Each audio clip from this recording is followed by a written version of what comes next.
Hello दोस्तों, कैसे हैं आप लोग। दोस्तों, आप सभी का हमारे यूट्यूब चैनल रोज़गार विद अंकुर शर्मा में बहुत बहुत स्वागत है। दोस्तों, आज की जो हमारी वीडियो होगी ये हमारी लाइटनिंग एरिस्टर और सर्ज एरिस्टर के डिफरेंस के बारे में होगी।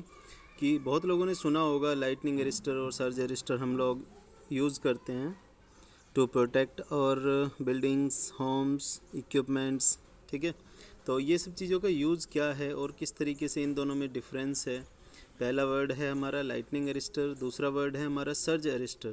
तो दोनों जो इक्विपमेंट्स हैं इन सब का क्या इस्तेमाल और क्यों हम इनको यूज़ करते हैं। दोस्तों, मैं इसमें आपको ये भी बताऊंगा किस तरीके से हमारा लाइटनिंग एरिस्टर हमारे बॉडी को या फिर हमारे घर को या फिर हमारे इक्विपमेंट्स को डैमेज होने से बचाता है, और किस तरीके से हमारा सर्ज प्रोटेक्टर जो है या सर्ज एरिस्टर जिसको हम बोलते हैं वो किस तरीके से हमारे घर को या हमारे इक्विपमेंट्स को डैमेज होने से बचा लेता है। तो दोस्तों, सबसे पहले मैं आपको एक डिफ्रेंशिएट इनमें करना चाहता हूँ कि देखिए ये जो इमेज दिख रही है ये आपको लाइटनिंग एरिस्टर की है, और इस लाइटनिंग एरिस्टर को हम बोलते हैं स्पाइक टाइप लाइटनिंग एरिस्टर। स्पाइक वाला मतलब इसमें जो स्पाइक्स दिख रही है ना आपको, ये एक कील टाइप की दिख रही है ना ये, तो इनको स्पाइक्स बोलते हैं। तो ये स्पाइक्स जो हैं इन्हीं की वजह से इसका जो एरिस्टर का नाम है वो है स्पाइक टाइप लाइटनिंग एरिस्टर। दोस्तों, हम लोग इनको बहुत ज़्यादा अमाउंट में यूज़ करते हैं लाइटनिंग एरिस्टर में। अगर हम बात करें तो स्पाइक टाइप हम बहुत रेगुलरली यूज़ करते हैं। और इसका बेसिकली काम क्या होता है, लाइटनिंग एरिस्टर का काम क्या होता है। बेसिकली आप लोगों ने देखा होगा बहुत बार लाइटनिंग सर्जेस आती रहती है ना, बहुत बार बिजली गिरती है, बहुत जगह पे बिजली गिरती रहती है। तो उन सब चीज़ों से बचने के लिए हम लाइटनिंग एरिस्टर यूज़ करते हैं। बेसिकली होता क्या है कि जब हम किसी भी बिल्डिंग के छत के ऊपर आप देखोगे, या फिर जो आप लोगों ने देखा होगा ईंट का भट्टा होता है ना, ईंट बनाने वाले जहाँ पे ब्रिक्स बनती हैं, वहाँ पे भी आप लोगों ने देखा होगा कि उसके जो चिमनी होती है उस चिमनी के सबसे टॉप पे हमारा एक त्रिशूल टाइप का बना होता है। वो त्रिशूल टाइप का जो बना है उसको लाइटनिंग एरिस्टर ही है वो, और उस लाइटनिंग एरिस्टर का भी यही काम है जो इसका काम है। ठीक है, मैं आपको इसका पूरा परफॉर्मेंस बताने जा रहा हूँ अभी किस तरीके से ये वर्क करता है। ठीक है, आप देखिए इसमें लाइटनिंग एरिस्टर की ज़रूरत क्यों पड़ती है। पहली बात तो वो ये इसलिए क्योंकि जो आप लोगों ने देखा होगा दोस्तों कि बादलों में जो है हमारा चार्जेस इकट्ठा हो जाते हैं, और वो चार्जेस की वजह से क्या होता है, कभी कभी लाइटनिंग होती है। जब थंडरिंग और लाइटनिंग होती है एक साथ, मतलब तूफान उफान का मौसम है, तो उस टाइम पे क्या होता है, बिजली कड़कती है। और बिजली कड़कने के टाइम पे जो बिजली का अमाउंट है ना, उसमें जो एम्पियर्स होते हैं, अगर हम एम्पियर्स की बात करें, करंट की बात करें, तो उसके जो एम्पियर हैं वो 1,00,000 एम्पियर, 2,00,000 एम्पियर होते हैं। दोस्तों, आप लोगों ने देखा होगा, मैंने एक वीडियो बनाई थी आपको कि electric shock versus human reaction. तो वो वीडियो में मैंने आपको बताया था कि कितने एम्पियर करंट से हमारी बॉडी पे क्या इफ़ेक्ट पड़ता है। तो दोस्तों, उसमें आप अगर उस वीडियो को देखोगे तो आप लोग समझोगे कि 1 एम्पियर करंट से भी हमारी बॉडी को बहुत नुकसान हो सकता है। तो इस बेसिस पर अगर हम 1,00,000 एम्पियर करंट अगर हमारी बॉडी में फ़्लो कर जाए तो हमारी बॉडी वहाँ पे दिखेगी नहीं, वहाँ पे राख दिखेगी आपको सिर्फ। ठीक है, तो इसी तरीके से दोस्तों होता है कि जब लाइटनिंग एरिस्टर की ज़रूरत इसी वजह से पड़ती है क्योंकि लाइटनिंग की जो करंट होती है वो हमारी 1,00,000 एम्पियर, 2,00,000 एम्पियर इस तरीके से रेंज में होती है। तो अगर वो करंट हमारे घर के ऊपर गिर जाए या फिर किसी पेड़ के ऊपर गिर जाए या किसी इंसान के ऊपर गिर जाए तो उसको वो राख कर देती है, और जो घर है तो घर को भी, पूरा बिल्डिंग को डैमेज कर सकती है। तो इसीलिए हमें क्या करना होता है कि हमें उस जो करंट है वो 1,00,000 2,00,000 एम्पियर जो करंट है उस करंट को हमें ग्राउंड में पास करना होता है। क्योंकि दोस्तों हमें सभी को पता है कि ग्राउंड का जो पोटेंशियल है वो जीरो मानते हैं हम। ग्राउंड के अंदर कितनी भी करंट फ्लो कराएं उससे ग्राउंड को कोई फ़र्क नहीं पड़ेगा। ठीक है, वो हमेशा न्यूट्रल ही रहता है, जीरो वोल्टेज पे ही बना रहता है। दोस्तों, आप लोग यहाँ से देख सकते हैं, ये देखिए मैं सर्ज के एक एग्जांपल लेके आपको बता दे रहा हूँ कि यहाँ पे आई मैक्स जो है 40 किलो एम्पियर है। ठीक है, 40 किलो एम्पियर जो यहाँ पे सर्ज है वो ये झेल सकता है।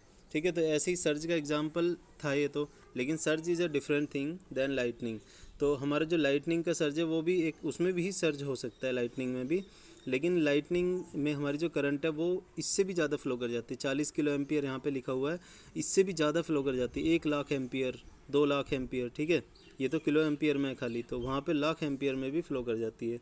तो इसलिए हमारा जो लाइटनिंग एरिस्टर है उसमें हम बेसिकली करते क्या हैं कि हमने जो ये लगा रखा है ना, ये लाइटनिंग एरिस्टर हम सबसे पहले तो लगाते हैं टॉप ऑफ द फ्लोर पे। सबसे जो ऊपर वाला फ्लोर होगा उसकी जो छत होगी, मतलब जितना ज़्यादा हाइट रखोगे उतना ज़्यादा बेनिफिट होगा इसका।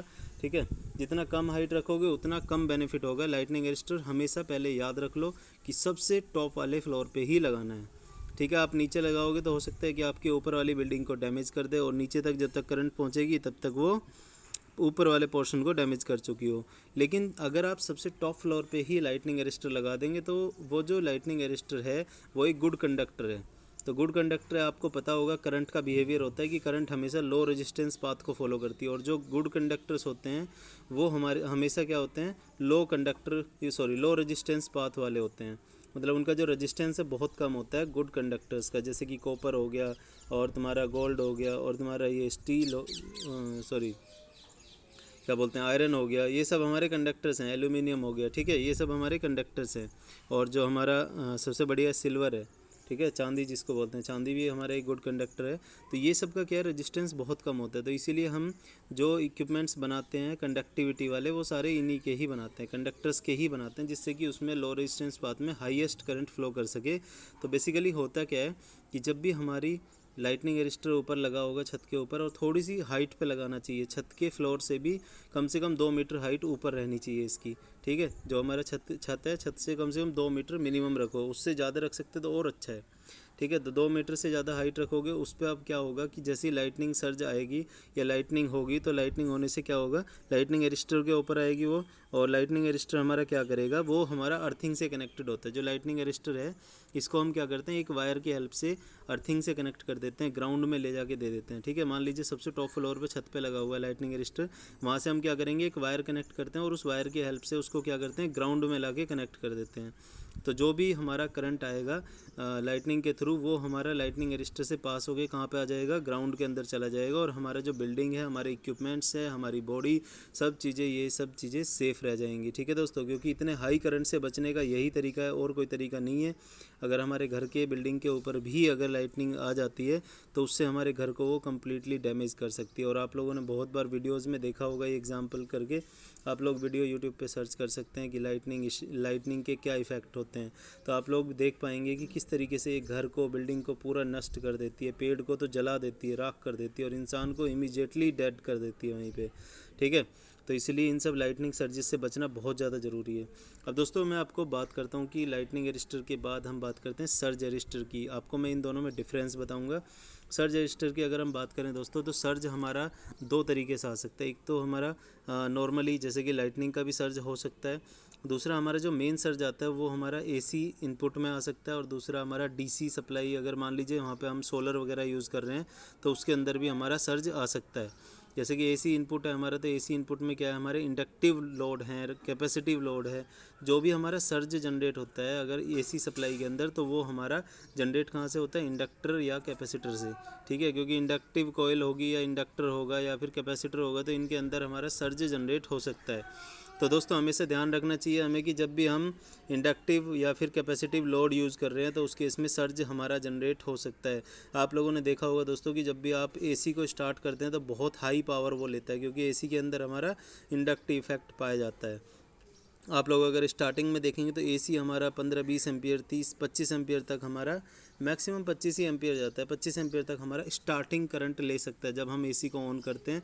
लेकिन कुछ टाइम बाद जब उसका कंप्रेसर ऑन हो जाएगा तो वो 5 से 6 एम्पियर ही करंट लेता है। तो दोस्तों आप लोग अंतर समझ सकते हैं, हमारी जो सर्ज करंट है वो हमारी 7-8 गुना तक जा सकती है। उसके अलावा दोस्तों हमारा लाइटनिंग के थ्रू भी सर्ज आ सकता है, और हमारा कोई जैसे कि सोलर है तो सोलर में भी हमारा डीसी के थ्रू भी सर्ज कभी कभी मिल जाता है। तो दोस्तों इन सब चीज़ों से हमें बचने के लिए क्या करना पड़ता है, सर्ज प्रोटेक्टर, या तो देखो 2 तरीके हैं, सर्ज प्रोटेक्टर बोल लो, सर्ज प्रोटेक्शन डिवाइस बोल लो, या फिर सर्ज अरेस्टर बोल लो। इसको हम कोई भी नाम दे सकते हैं। सर्ज अरेस्टर के हिसाब से मैं आपको यहाँ पे बता देता हूँ, ठीक है। सर्ज प्रोटेक्शन डिवाइस भी बोलते हैं, SPD, सर्ज प्रोटेक्टर भी बोलते हैं, और हम क्या बोलते हैं, सर्ज अरेस्टर बोलते हैं। तो अगर हम सर्ज अरेस्टर के नाम से ही यहाँ पे मैं पूरी वीडियो बना रहा हूँ तो उसी को बताता हूँ।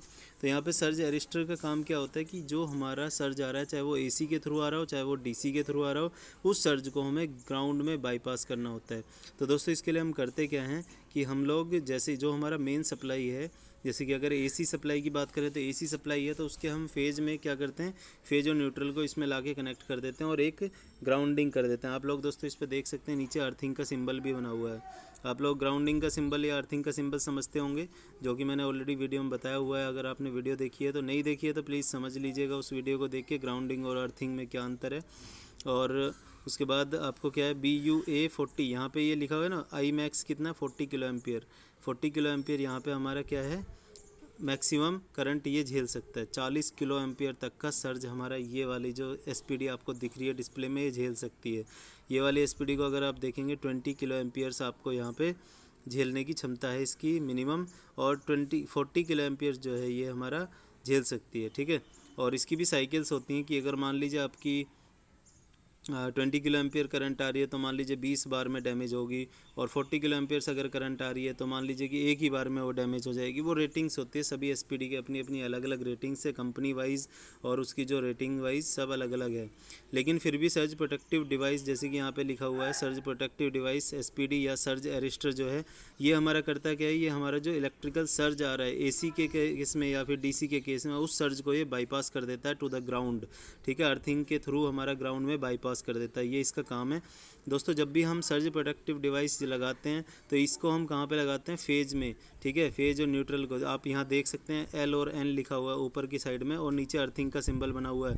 तो दोस्तों इससे आप पता कर सकते हैं कि हम जो अपने सिस्टम में किसी भी इनपुट सप्लाई के अंदर हम अगर सर्ज प्रोटेक्टिव डिवाइस लगा रहे हैं तो वो कैसे लगाएंगे हम, लाइन और न्यूट्रल, आप जो भी अपना इनपुट है उस इनपुट में से फेज और न्यूट्रल या लाइन और न्यूट्रल बोल लो, वो हम लाके इसमें कनेक्ट करेंगे और यहीं से लूपिंग करके हम आगे किसी भी इक्विपमेंट या किसी भी डिवाइस को देंगे, ठीक है। पहले हम क्या करेंगे, सबसे पहले इनपुट सप्लाई को हम सर्ज प्रोटेक्टिव डिवाइस के अंदर देंगे और इसकी ग्राउंडिंग कर देंगे। अगर कोई भी इलेक्ट्रिकल सर्ज आएगा तो वो ये क्या करेगा, ये इसको ग्राउंड में बाईपास कर देगा। अगर कोई भी सर्ज नहीं आता है तो नॉर्मल सप्लाई हमारी बाकी डिवाइसेस के पास जाती रहेगी, ठीक है। दोस्तों आपको ये क्लियर हो पा रहा है पॉइंट, आई थिंक मुझे समझ में आ रहा है तो आपको भी समझ में आ रहा होगा, ठीक है। तो क्योंकि मैं समझाने की इस तरीके से कोशिश करता हूँ कि मुझे पहले समझ में आना चाहिए कि मैं क्या बोल रहा हूँ, तो आपको ऑब्वियसली तभी समझ में आ पाएगा। तो दोस्तों बाकी आपको कोई डाउट लगता है तो आप कमेंट बॉक्स में ज़रूर लिखा करिए और हमारे चैनल को सब्सक्राइब कर लीजिए। वीडियो अगर पसंद आए तो बिल्कुल लाइक करना और शेयर कर देना अपने दोस्तों को, जिन लोगों को भी इस तरीके की कोई इशूज़ आते हैं। बाकी मैं आपको जो एक मेन डिफरेंस रह गया है मेरा, उसको और क्लियर कर देता हूँ। वो ये है कि लाइटनिंग एरिस्टर और सर्ज एरिस्टर में क्या डिफरेंस है। दोस्तों हमारा जो लाइटनिंग एरिस्टर है ये हमारे इक्विपमेंट्स को सेव करता है। जैसे कि हमारे इक्विपमेंट्स में कोई भी एक्स्ट्रा हाई करंट, इनरस करंट जिसको हम बोलते हैं या सर्ज करंट जिसको हम बोलते हैं, ये हमारी इक्विपमेंट की कैपेसिटी से 7-8 गुना तक हो सकती है, ठीक है। 5 से 7 गुना हमारी इनरस करंट फ्लो कर सकती है। तो दोस्तों इससे हमारा प्रॉब्लम ये आ जाती है कि हमारे जो इक्विपमेंट्स है वो डैमेज हो सकते हैं। अगर मान लीजिए कोई इक्विपमेंट हमारा 5 एम्पियर के लिए डिज़ाइन किया गया है और उसके अगर हम अंदर 30 एम्पियर करंट फ्लो करा दें तो उसके अंदर क्या होगा, वो इक्विपमेंट को हमारा डैमेज कर सकती है इतनी हाई करंट। तो इसीलिए हम दोस्तों क्या ध्यान रखते हैं, हमारा ध्यान ये होना चाहिए कि उसमें सर्ज प्रोटेक्टिव डिवाइस हमारी बीच में कनेक्ट हो जानी चाहिए इनपुट सप्लाई में। दोस्तों अगर हम लाइटनिंग एरिस्टर की बात करें तो ये हमारा बिल्डिंग को, ह्यूमन बीइंग को और हमें सभी को सेव करता है। किससे सेव करता है, ये लाइटनिंग एरिस्टर हमारा लाइटनिंग से सेव करता है, ठीक है। दोस्तों आपको मुझे लगता है कि ये पॉइंट क्लियर हो गया होगा कि हमें जब भी एसपीडी कनेक्ट करनी है तो अपनी सप्लाई के अंदर करनी है, और जब भी हमें लाइटनिंग एरिस्टर करना है तो हमारा रूफ टॉप पे होना चाहिए, ठीक है, छत के ऊपर होना चाहिए। अगर आप घर के अंदर करोगे तो घर के अंदर लाइटनिंग एरिस्टर डैमेज कर सकता है बॉडी, क्योंकि लाइटनिंग एरिस्टर हमेशा ऐसे पॉइंट पे होना चाहिए जिससे कि हमारा बाकी सारी चीज़ें सेफ़ रह सके। तो हमेशा टॉप ऑफ द फ्लोर पे लगाना चाहिए और थोड़ी सी हाइट करके, ज़्यादा 2 से 3 मीटर हाइट रखोगे तो बहुत अच्छा है, ठीक है। और ज़्यादा हाइट रख सकते हो तो और भी अच्छा है, आपकी मर्ज़ी है, ठीक है। तो जितना पॉसिबल है मैक्सिमम हाइट रखने की कोशिश कीजिए, कम से कम 1.5 से 2 मीटर हाइट अपने आपको रखनी ही है, ठीक है। बाकी आपको आई थिंक सब कुछ क्लियर हो गया होगा। और कोई डाउट आता है आपको लाइटनिंग एरिस्टर या सर्ज प्रोटेक्टिव डिवाइस से कोई और वीडियो चाहिए इस तरीके की, तो आप कमेंट बॉक्स में लिख के पूछ सकते हैं। बाकी मिलते हैं नेक्स्ट वीडियो में। Thank you for watching.